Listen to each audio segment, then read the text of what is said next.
Welcome back to Good Day. It's time for Mother Knows Best. We got some interesting stories today. First up, we read an article about a mom who, this was a mom talking about another mom, just to give you a little preference here. So she learned that this mom was reading Harry Potter books to her 5-year-old son, and she would do what she called pink washing, where she would change character defects, plot points, and words in order to make it appropriate for the 5-year-old. So the question today is, do you think that that's okay for her to do that? What, is there some underlying issues going on here? What is your overall thought on, I guess, this pink washing or reading books to your kids and then kind of just changing everything around? Well, I think actually one of the questions that she posed in there was, is this mom not able to say no? I mean, there are books that are not appropriate. Just because it's a book, although I want my children to read, just because it's a book doesn't mean I want them to read it or it's appropriate for them to read. Or at that age. Or at that age. Right, there's a whole, range of things. And I don't think Harry Potter is appropriate for a 5-year-old. And if you are going to read it, read the book. I mean, and if they're not able to handle it, say no. Parents, we just, I know, we forget we can do that. We're the adults. Really, it's okay. It's okay. It's a privilege. And, my kids haven't even, they were interested in Harry Potter when they were younger. When it first came out, it was a big, they were too young for it, and we said no. And they actually never really became interested again and asked anymore. But, so, I mean, that's just on that Harry Potter thing. But say no if it's not appropriate. But don't redo it all. I wonder if there were siblings in the home maybe that were reading the book, older siblings, and the younger child said, well, I want to read it too. That would be the only reason that would even make any sense to me. But I think then you go back to the age appropriateness of the book. And you just say, what, when you're a little bit older and you can read it on your own, then, but for now, that's for your big brother and your big sister. Right. Yeah, I mean, if you have that much problem with the content, absolutely. I mean, that's just a little bit too much time on your hands to go through and go and have to change characters and change plots and change the outcome. Yeah, I don't know how much time she was spending on exactly. doing that, I mean, she wrote an entirely different book while reading as she goes. And I was like, how much laundry did she get behind on changing the entire book as she was going through? Yeah. And it's okay to just say no. That does not apply to drugs. Tell your children no when it's something that's inappropriate for them. And the writer of the article, she was saying that it causes our children to grow up to be little liars and so forth with that. I mean, I can see where she was coming from on that, but I think it also raises our children to not set a standard in their household. When you feel like something is inappropriate, then you need to sit down and tell your child, at this point, I don't think that you're just mature enough for this. I don't think you're ready for this. I don't think this is something that we should allow in our household. This is the time that you set a standard among your child. And you have a conversation with them. I mean, it does create a liar if you just say no and there's no discussion. Yeah. But if you say no and this is why, and maybe at 5 you kind of have to, have a deep discussion about it. Yeah. But you still can talk to a 5-year-old. Well, she was saying that it makes them a liar when you're changing the story as you go. But then, I mean, you can go so much deeper into that. I mean, how many parents lie about their children about Santa Claus and stuff? Well, we're not going to say that on the air. Can we say that on the air? I guess we said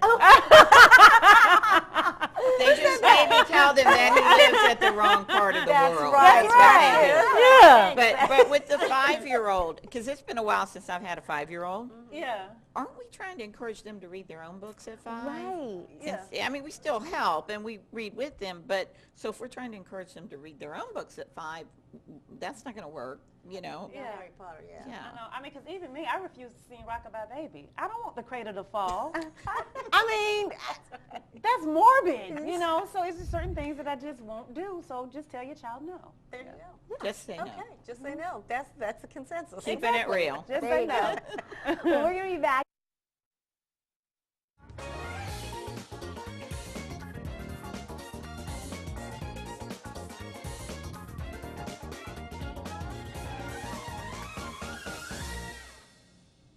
Welcome back to Good Day. We've been talking about how to age-appropriate read books with your children, and if they're asking to read books that are older for their age, what you should do. But we want to kind of move the topic now to your kids that are older. When it comes time for them and they're checking out, chapter books at the library, it's easier to censor what a 5-year-old reads because they're probably 3 pages long and they're picture books half the time with really big words.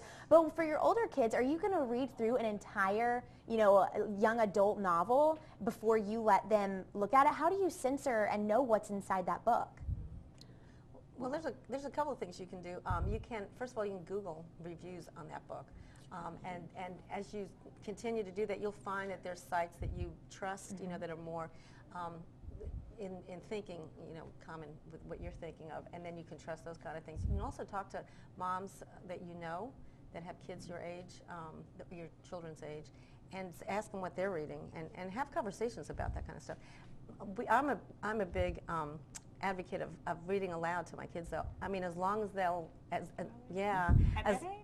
whatever age they'll sit, definitely, because it really opens up conversations. It's wonderful cuddle time, and there's a lot of, there's a philosophy that says read through your kids through high school if they'll sit there, I can't do a long book though because my voice actually puts me to sleep if I read too much out loud. But we take turns reading to each other, and that makes books interesting too. Now that works for us during Bible study time. Now there's a saying that you never should judge a book by its cover. Well, I do, because when my children bring their books home, if the cover does not look quite right, then of course it's gonna cause me to go through and scan, and I do look through the chapters. But there are some covers that look good that you open the book. Well, that too. But I do go through and I scan. A lot of times the titles of the chapters will give you an indication of what the content is going to be about. I thank God for a level of trust. I have one child that absolutely loves reading. I've got 2 others. It's like it's kind of like Superman's kryptonite. They hate it, but they do it because it's required at school. But if they do see something that's in the book, they'll bring it to me. And I mean, because one of my children brought, and the N-word was in one of their school books, and they couldn't believe it was in there. So, if there's an issue in the book or something that they, feel like is wrong, they will come to me or their dad and talk to us about it. The school is really good about sending home that list of banned books that they have for whatever reason that's in there. So far, we have. I'm always skeptical about those. So. Well, some of the books that are on the banned list, it does not make any sense for them to be on the banned list. But we have not had any bad issues so far with any of the books at the schools thus far, and I pray that we don't have any issues. So I can't complain on that issue, and I just pray to God that it continues to be the case. Yeah, see, I've always had to deal with this kind of thing because I have 5 kids and they all love to read, and it's like they read since they were born. I mean, before they could read, we'd put a book in there and say, just read your book for a little while, and they didn't know they weren't reading. Yeah, I wish mine Oops, was now one of them knows. I love Pat's idea, though. I think hers is a great idea that I wouldn't have thought of. If you just Google the book, inappropriate, put in Google inappropriate and the age, you're going to get review of but you can find out anything. Jack, my husband will ask me, is so-and-so still alive or dead? I say, I don't know, but I can find out. But what can you do if you Google a book that the school has mandated for your child to read for the report, and they say that it's inappropriate? I come and get you, and we go to the school. Oh, my goodness. Well, you have to look at why they're saying it, too, why it's inappropriate. Okay, yeah. I mean, I don't always agree with some of the things the school says, which is why we don't send our children to the schools. But see, we have to deal with, on our own, we have to figure out what's appropriate, what's inappropriate, not kind of lean on what the school's saying. Okay. But it opens up conversations. My youngest daughter was reading a book the other day, and it was about history. It was historical fiction, but it was set in the West, in the Wild West. And they said the D word a lot. And they're reading it. She's reading it, and she's like, Mom, this isn't a good word, is it? I said, no. She said, they say it a lot in here. I said, well, maybe you shouldn't read this book right now. I mean, it was historically appropriate, but it's still not a word I want them reading. So she closed up the book and found something else to read. She's like, she didn't have to read it. So she's starting to get her own, she's starting to be able to judge and things like that. Well, thank you for those tips. We appreciate it. We're going to be back with a brand new topic. It's centered around a breastfeeding. Very interesting. We'll be right back.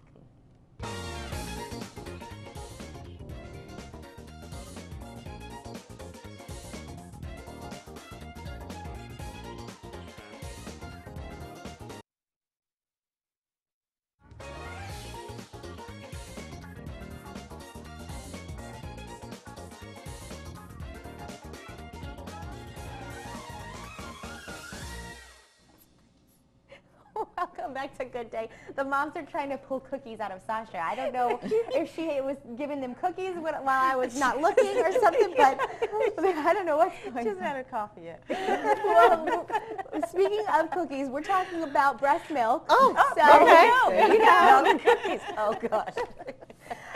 a very interesting article I read. In England, they are trying to encourage moms, new moms, to breastfeed their children, and they're paying them for it. You'll get a $200 shopping voucher if you breastfeed for the first 6 weeks. That goes up to $320 if they continue breastfeeding for 6 months. They say that the UK has one of the worst breastfeeding rates in the world, and that, that this person at the University of Sheffield says that babies who are breastfed have fewer health problems. So they're really trying to get the moms to breastfeed in England. But another person says that they think this is horrible because the motive for breastfeeding should not be a financial incentive. It should be the welfare of your baby. So what are your thoughts? Well, first of all, I want to know how you're going to prove that you've breastfed for the 6 weeks. Yeah. How are they going to certify that?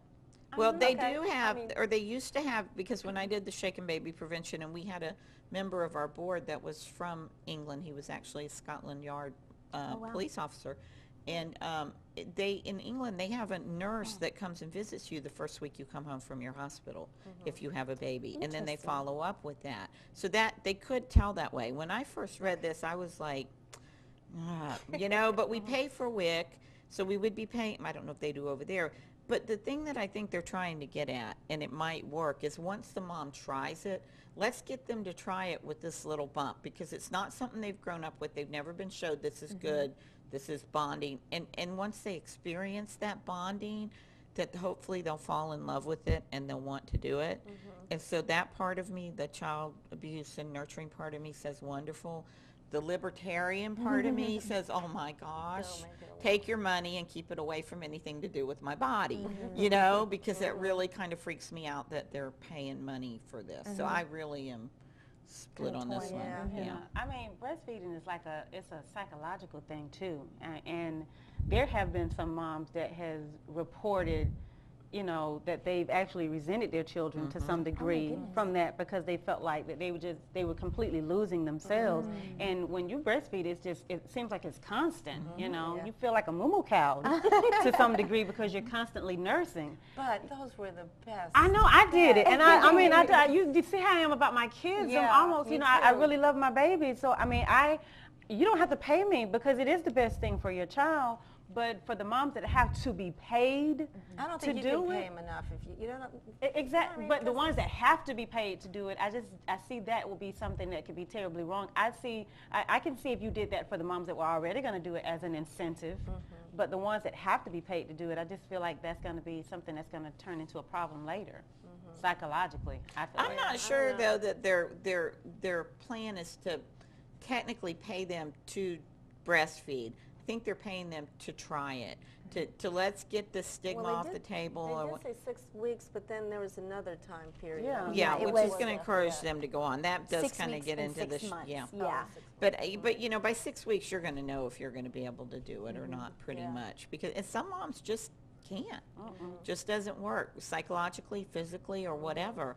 But I think if you know, because if this is just something you've never grown up with, you've never known anybody who's breastfed your child, everybody's always Especially been on if a their rates bottle. are so low. That's highly likely. that you know, it's weird and it's new and you're thinking, how am I going to do this and work, and you know, and so I just hate the thought of I paying know, them for that. I know. I know. I mean, take the money and put it into something for the child instead of a shopping thing. Hey, go buy yourself a dress. I mean, it would be different if they used that money to put it in some sort of college fund or something for their child. That would probably be better. Yeah. But if $200 gets this mom to be open enough to try it, and she finds out how wonderful it is and breastfeeds her baby for the rest of the time, to me that's $200 that's a well plus. spent. Yeah. That's true.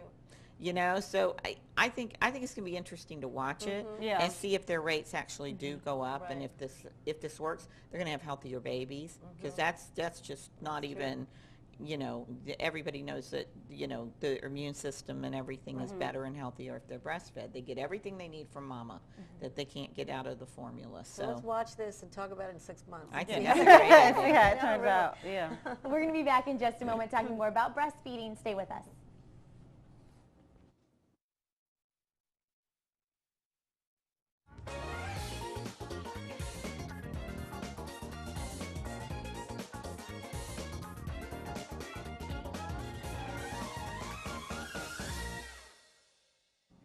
Welcome back to Good Day. If you could only hear the side conversations that go on with these ladies, they are so funny. We're talking about breastfeeding this morning, and we wanted to ask, what is the best advice that you have ever had, or what is the best advice that you've experienced that you would give to other mothers about breastfeeding? Well, the first time is always the hardest. The first baby is the hardest, and don't give up so easily. You know, try to stick with it. There is an organization we were talking about, La Leche League, that will send a trained, I don't know if it's a nurse, but it's a trained person to help you walk through those early days and months and the weeks of breastfeeding. So you can look them up in the phone book or online. Yeah. And don't be afraid to, because the first time around, you've got to develop a system. You've got to get comfortable with you and the baby. If you have to get up and leave the room, or if you want people to get up and leave the room until you get yourself together, that's fine. I mean, because that is a time between you and your child. For me, I felt like it was so rude in the beginning to ask people to leave the room and so forth. But then I learned I had to get myself together. I was a new mom. I had to learn everything. So I get up and leave. I did. I got up and left because I didn't want anybody to see. But, you know, I had to develop my system. And you've seen the Loves commercials where the lady's like, hey, you know, eyes over here. You know, after a while, I became a pro at it. And so it was just, it was a system that I had to develop. And a lot of ladies just get intimidated and they give up and quit. But like the La Leche League. League, that you know, programs like that, I wish we would have had. I would have known about that. It would have relieved a lot of my anxiety. So make the best of the resources that you have available to you. Yeah. When I worked for Healthy Start, we would do home visits, and we would go within a week of the baby being born into the home.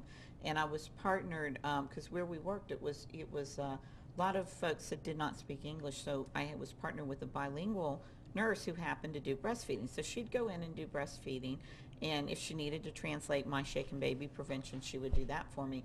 And what we would see so much is these moms would put so much pressure on themselves. And we'd go in there and they'd just be a crying hot mess, you know. I'm trying, and you know, it's not, he won't latch on, and you know, and Margarita was so good because she was trained and she'd done this forever. By the time we left, you know, the mom was calmed down, the baby was doing what he needed to do, and she just needed somebody to come in and kind of take charge and show her, first off, relax, because when you're tensed up, it's not going to work, and the baby's feeling that.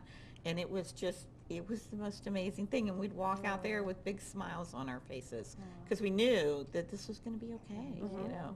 And that also is going to help to prevent the child abuse because you have the bonding that's going on. Oh, wow. Definitely bonding. That's really Do you think that it's different with each child, the way that breastfeeding works? Yes. Yeah. Now, I couldn't with Brianna at 100% because she was a preemie. So she had to stay at Phoebe for a few weeks, so I actually had to pump and take it back with her. With my other two, I was able to have actual hands-on bonding with her. By the time Brianna got back home, she was so used to the bottle that the nursing and that on that end was out for me and her, but it didn't take away from that because we, you know, of course with my babies, I'm just going to be there, you know, I'm a ride or die mama, you know, but it was still good for her body. It was still good for her because she was so small and she was able to overcome a lot of obstacles. So yeah, it was different, but it was all the same benefits. Yeah. Well, thank you all for sharing so much. If you'd like more information, you can go to mysouthwestga.com and click on the Mother Knows Best tab. You'll be able to find out more about these ladies. We'll be back in the morning at 5 a.m. Have a wonderful day.